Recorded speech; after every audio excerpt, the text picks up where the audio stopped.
Voici notre ferme verticale. Après les fameuses tomates cerises cultivées en plein désert, voici des laitues bio, cultivées à la verticale, dans un conteneur, sur un parking de supermarché. Ici, il est question de technologies lumineuses, sophistiquées, de contrôle de climat, de pH, d'humidité et d'autres paramètres collectés par des capteurs. Ce sont ces capteurs qui permettent de contrôler la croissance des plantations. Guy Elitsour est un agriculteur 2.0. Il dirige Vertical Field, une start-up créée en 2006, spécialisée dans l'agriculture verticale en milieu urbain. Au cours de ces 10 dernières années, l'agriculture a connu d'immenses changements, que ce soit le big data, l'intelligence artificielle, l'automatisation des procédés, l'arrivée des robots. Pour moi, l'agriculture verticale est une innovation majeure. Une agriculture hors sol qui se veut aussi écologique et qui est synonyme d'économie d'espace et de temps.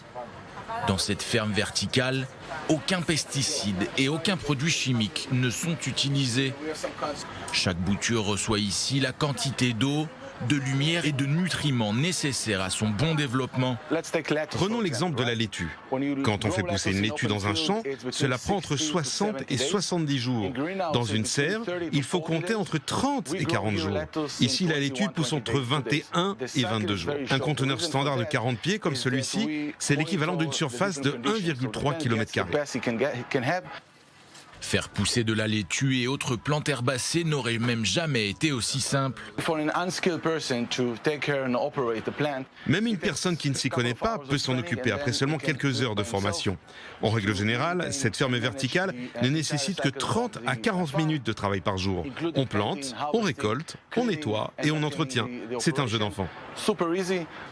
Un jeu d'enfant déjà adopté par certains supermarchés, comme ici dans cette zone commerciale de Modi'in, une ville du centre d'Israël, où les consommateurs semblent apprécier les vertus de l'agriculture verticale. Nous sommes en 2020, je ne trouve pas ça bizarre. Je pense que c'est une super technologie et puis ça permet de montrer aux consommateurs comment ces plantes vertes sont cultivées. C'est une super idée. C'est excellent, cela a même meilleur goût. Et puis c'est propre, on sent que c'est frais.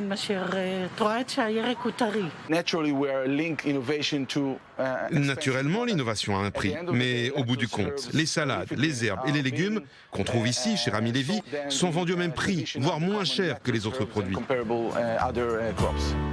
Théorisée dès 1999 par un microbiologiste new-yorkais, l'agriculture verticale et ses fermes sont de plus en plus en vogue ces dernières années un peu partout dans le monde. Selon l'ONU, en 2050, l'humanité devrait compter près de 10 milliards d'individus, dont les 2/3 vivraient en ville.